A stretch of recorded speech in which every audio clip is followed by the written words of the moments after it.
Welcome to today's deep dive. So I want you to imagine something for a second. Imagine spending like 20 years of your life perfectly executing this intense self-improvement routine. Oh, wow. 20 years is a long time. Right. 2 whole decades.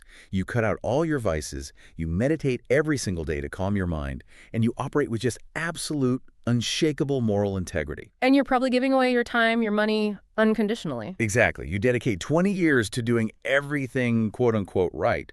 And at the end of all that time, your reward is, well, it's absolutely nothing. Nothing at all. Worse than nothing, actually. You're completely broke. Hmm. No house, no car. Your social status is basically zero.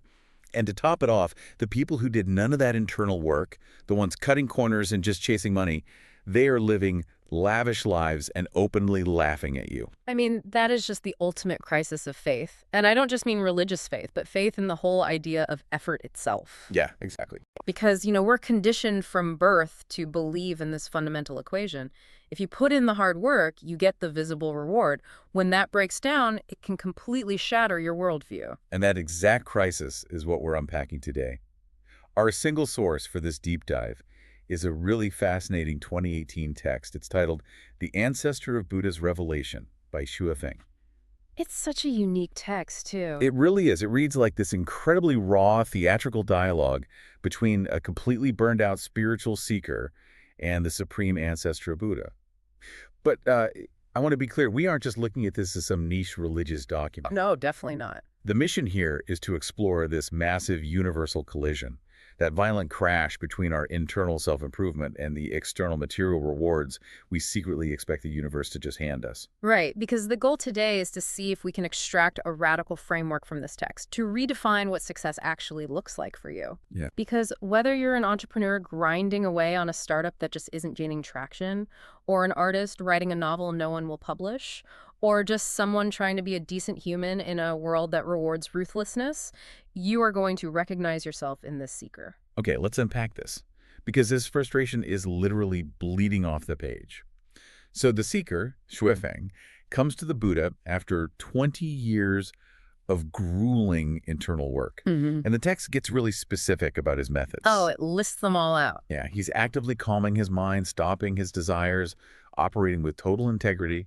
He even talks about consciously separating from animal and human consciousness to establish the consciousness of a celestial being. Which, let's translate what that actually means, because it sounds super abstract. Animal consciousness here isn't about, acting like a wild beast. Right. It represents a purely survival-driven, transactional mindset. An animal acts to get food, avoid pain, or assert dominance right now. And human consciousness in this framework is really just a slightly more sophisticated version of that. Like acting to get status or secure wealth. Exactly, social approval. So Feng is trying to elevate himself to celestial consciousness, which means operating with unconditional love, giving without expecting a return, and just detaching from the need for immediate worldly validation. And he's made this his full-time job for 2 decades. He's paid off debts, cut secular ties, practiced selfless dedication. It's basically an exhausting moral marathon. It sounds exhausting. But when he finally brings his progress report to the Buddha, he doesn't ask for a gold star. He lodges a furious complaint. He basically screams, "I have gained absolutely nothing." He's so mad. He lists everything he lost: money, property, social standing, and then he explicitly complains that after all this spiritual work, he has, quote, no magic power at all. I love that detail. It is so revealing. It strips away all the pretentious spiritual language and just shows the raw human ego underneath. It totally does. I mean, to me, it sounds like he's treating enlightenment like a vending machine. Oh, that's a great way to put it. Right. He thinks he can slide 20 years of good deed tokens into the slot, press a button, and then a mansion, a sports car, and, the ability to levitate just pop out at the bottom. Which is exactly how we treat almost all personal growth, isn't it? We put the going to the gym coin in and we expect six-pack abs to drop out immediately. Oh, guilty. Or we put the reading 3 leadership books coin in and we are furious when the CEO title doesn't magically appear. And what's fascinating here is the Buddha's diagnosis of this transactional anger. What does he say? Well, he tells Feng his methods weren't wrong. The meditating, the integrity, the unconditional giving, those were all the correct actions. The fatal flaw was the direction and the goal. Ah, so he was using selflessness as a strategy to become the most impressive person in the room. Exactly. He was using spiritual development as a Trojan horse for worldly validation. The text really exposes how easily we hijack our own higher pursuits. Wow. Sui Feng thought he was leaving human desires behind, but he was secretly hoping his spiritual currency could be exchanged on the human stock market for a higher valuation. So the Buddha holds up a mirror and basically says, if your ultimate goal in detaching from the material world is to become a wealthy, famous superhero within that same material world, you have completely misunderstood the assignment. It is a brutal reality check. Brutal. And honestly, it's the kind of reality check that usually makes people just quit. But the Buddha doesn't just scold him, which I found interesting. He intercepts Wething's desire to quit by completely rewriting the math of what constitutes a reward. He introduces this concept of invisible gains. Yeah, and I initially found this really hard to swallow.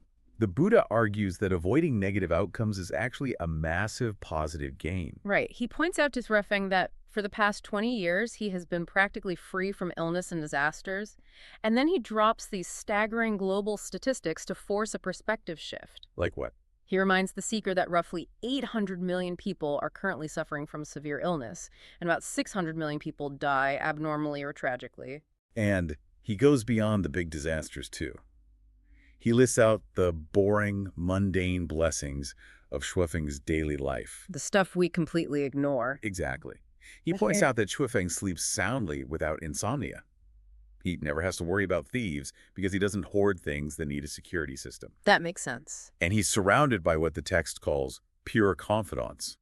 Friends who are just happy to be with him and help unconditionally, with no networking angles or drama. So the Buddhist is really contrasting Sui Feng's internal peace with the hidden misery of the people Sui Feng is jealous of. He also brings in this spiritual dimension, explaining that this peaceful life means Sui Feng is paying off his multi-generational debts and escaping the program of reincarnation. Okay, I want to pause on those terms really quick, multi-generational debts and the program of reincarnation, because they can sound very inaccessible if you don't hold those specific religious beliefs. True. But the underlying psychology here is so grounded. Even if you completely remove the theology, think about what it means to pay off a multi-generational debt in modern psychological terms. Breaking cycles of generational trauma. Yes. Yeah. It means looking at the destructive habits, the addictions, the toxic relationship patterns that your parents handed to you and their parents handed to them, and doing the grueling, invisible work to make sure you don't pass them on to the next generation. That is a phenomenal way to translate it. So escaping the program of reincarnation isn't necessarily just about escaping a literal cycle of rebirth. Exactly. It can be understood as escaping the repetitive, automated loop of human suffering. Hey.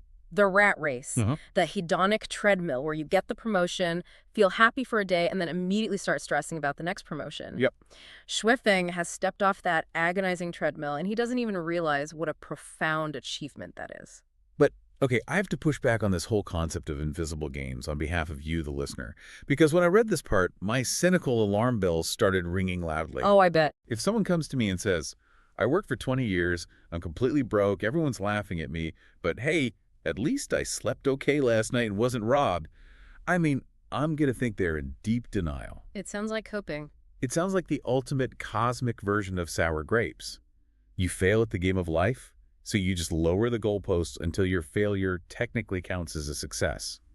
Doesn't accepting not being sick as your grand reward completely kill ambition?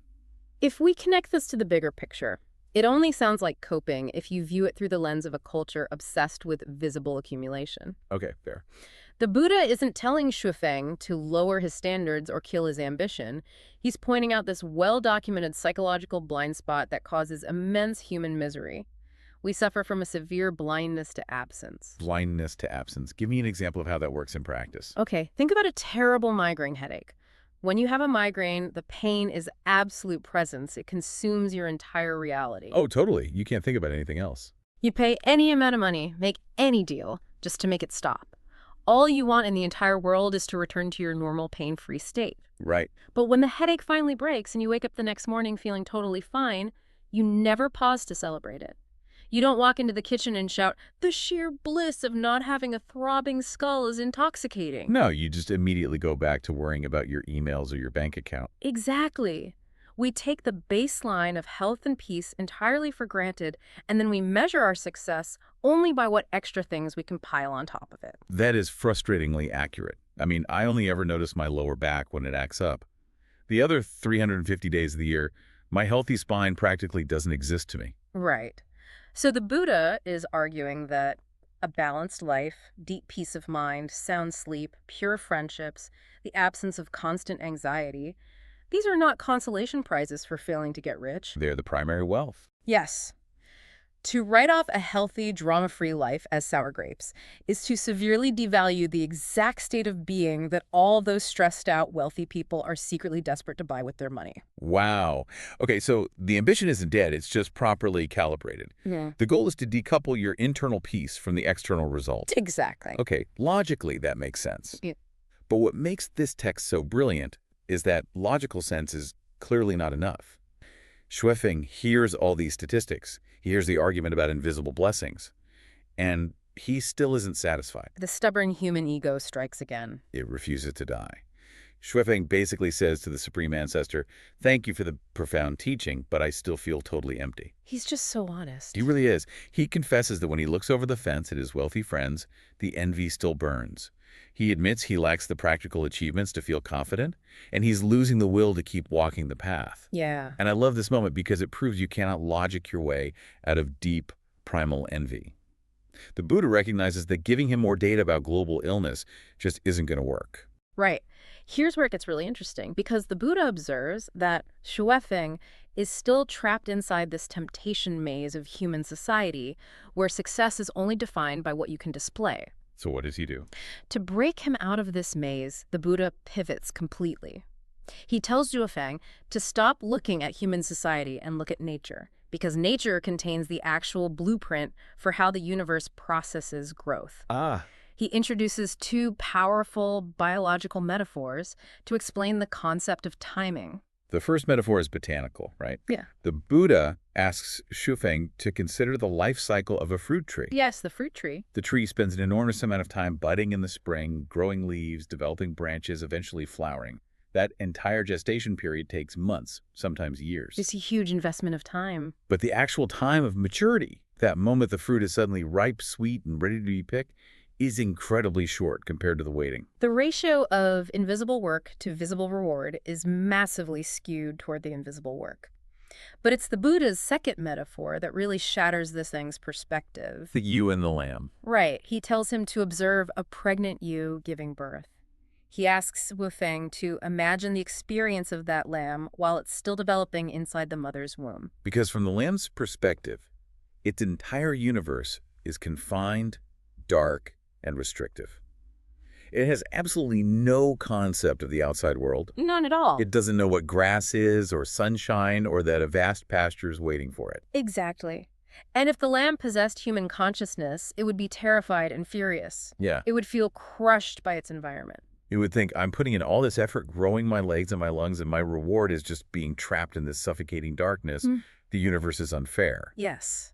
You know, that makes me think of the process of developing photographs in an old-school darkroom. Oh, that's a great analogy. If nobody ever explained the concept of photography to you, and you were just locked inside a tiny, pitch-black, chemical-smelling room, your first instinct would be to panic. Absolutely. You'd feel trapped, punished even. You'd have no idea that the absolute darkness is the strict prerequisite for a beautiful, complex image to develop on the paper. And taking that darkroom analogy further, this raises an important question. What happens if you get impatient? What happens if you say, I've been in the dark for 20 minutes, I deserve to see my progress, and you just throw open the door? You flood the room with light, and you instantly ruin the photograph. The film is completely destroyed by the premature exposure. Exactly. The darkness is the developer. The waiting period is not a delay of the work. The waiting period is the work. Wow. The Buddha is explaining to Xuefeng that his 20 years of feeling unseen, unrewarded, and left behind is simply his gestation period. Xuefeng shouldn't be irritable about his current state, just like a developing lamb shouldn't fight the walls of the womb. Because he hasn't been born yet. He hasn't been born yet. He's still gestating. The spiritual architecture he's building, that unconditional giving, the extreme integrity, it requires a massive incubation period. Right. If he demands the visible reward right now, If he throws open the darkroom door to get a hit of social status or money to make himself feel better, he ruins the development of that celestial consciousness. He has to trust the mechanics of the procedure. The Buddha promises that the long, grueling struggle in the dark will eventually lead to a sudden, rapid period of fulfillment, just like the short ripening of the fruit or the sudden birth of the lamb into the sunlight. And this is the pivot point for Yue Feng, isn't it? Yeah. The logic of invisible blessings couldn't cure his envy, but the metaphor of the womb finally clicks. It really does. The text describes this sudden moment of clarity. Shui Feng tells the Buddha that his heart has finally become bright. He stops demanding that the universe hand him a receipt for his 20 years of good behavior. He accepts it. Yeah, he accepts his seemingly unrewarded life as a necessary incubation, calling it the big womb of the world. It's just a profound surrender. He isn't giving up on his ultimate goal. He's surrendering his artificial human timeline. He realizes that true structural transformation does not operate on a quarterly earnings schedule. So what does this all mean for you listening right now? Because the friction Xiao Feng experienced is the exact same friction you feel when you are grinding away at a goal and feeling like you're getting nowhere. Absolutely. We started this deep dive looking at the trap at the spiritual vending machine, that deeply ingrained habit of treating personal growth or career efforts as a transaction that owes us an immediate payout. And then we broke down the vital necessity of shifting your baseline, learning to actually perceive your invisible gains. Right. Understanding that avoiding disaster, maintaining a healthy body, and cultivating relationships free of drama are not consolation prizes. They're the ultimate assets that allow you to endure the long game. And finally, we explore the ultimate reframe, the possibility that you are simply in a long gestation period. So the next time you're lying awake at night feeling frustrated because your career has stalled, or a creative project isn't getting traction, or you just feel like your peers are speeding past you. You need to remember Hua Feng arguing with the Buddha. Exactly.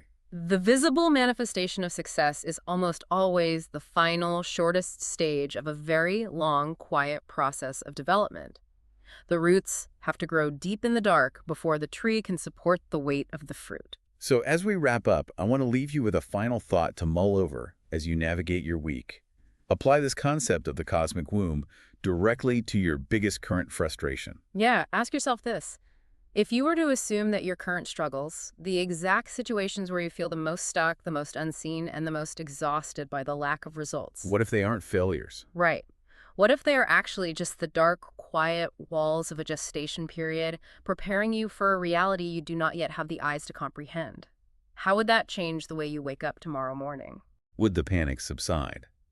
Would you finally stop obsessively comparing your Chapter 2 to someone else's Chapter 20? You might just realize that everyone who seems to be passing you by isn't actually ahead of you. They're just operating on a completely different timeline of development, growing a completely different kind of fruit. It's all about perspective. Remember, the darkroom is not a trap. It is the only place the picture can actually develop. Thank you for joining us on this deep dive. Keep questioning the metrics you use to measure your life, keep learning, and above all, trust your own gestation process.